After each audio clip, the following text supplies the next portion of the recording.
নৈরাজ্যে লাভ কার? এতে লাভ হয় অন্ধকার শক্তির। যে কোনো ঘটনাকে ইস্যু বানিয়ে তারা ফায়দা লুটতে তৎপর হয়ে ওঠে।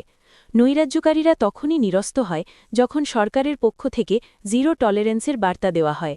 যে কোনো নৈরাজ্য ঠেকিয়ে দিয়ে সরকার জানাতে পারে গণতান্ত্রিক দেশে নৈরাজ্য সৃষ্টিকারীদের কোনো স্থান নেই।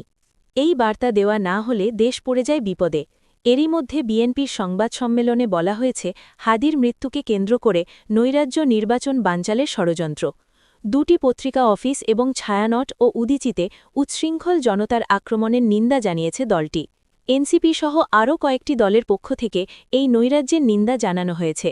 মুশকিল হল, নিন্দা জানালে জনগণ সংকটগুলো বুঝতে পারে বটে, কিন্তু শৈশবে বাংলা থেকে ইংরেজিতে অনুবাদ করতে দেওয়া একটি বাক্যের কথা তখন তাদের মনে পড়ে যায়। ডাক্তার আসিবার পূর্বে রুগী মরিয়া গেল। এই বাক্যের ইংরেজি অনুবাদ করেননি এমন পড়ুয়া খুব কম আছেন। এবারও দেখা গেল শাহবাগ থেকে কিছু মানুষ এসে প্রতিষ্ঠানগুলোয় ভাঙচুর চালাচ্ছে। সংখ্যায় এরা বেশি নয়, কিন্তু যেরকম মারমুখী তাতে সাধারণ মানুষের পক্ষে প্রতিরোধ গড়ে তোলা সম্ভব নয়। মূলত এই আক্রমণ ঠেকানোর দায়িত্ব আইন শৃঙ্খলার রক্ষাকারী বাহিনীর।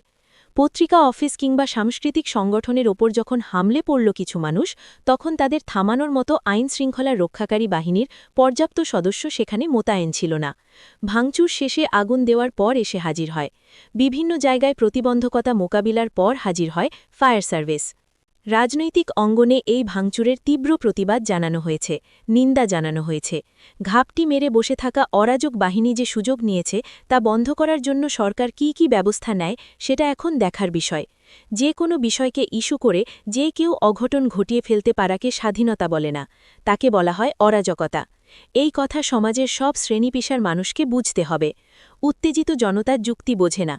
তাদের উত্তেজিত করছে কে, সেটাই আসলে খুঁজে বের করা দরকার। জাতীয় নির্বাচনের কাছাকাছি সময় এসে গেছে। এই সময় নির্বাচন বানচালের চেষ্টা করা হলে তা শক্ত হাতে দমন করা সরকারের দায়িত্ব। সরকারি মহল থেকে যে ধরনের কথা শোনা যায় তাতে মনে হয় যে কোনো মূল্যে নির্বাচন অনুষ্ঠান করবে সরকার। লেভেল প্লেয়িং ফিল্ড তৈরি করে সত্যিকার অর্থে অবাধ ও সুষ্ঠু নির্বাচনই এখন সবার চাওয়া। সেরকম পরিবেশ তৈরির করার জন্য নৈরাজ্যের বিরুদ্ধে কঠোর হতে হবে সরকারকে। যারা ঝোপ বুঝে কোপ মারে তাদের ব্যাপারে সতর্ক না হলে বিপদ বাড়তেই থাকবে। দেশে বহুমত, বাক স্বাধীনতা, সাংস্কৃতির প্রবাহমানতার ওপর আঘাত এলে তা রাষ্ট্রের স্বাস্থ্যের জন্য ক্ষতিকর। দেশের মানুষের শান্তি এখন খুব প্রয়োজন।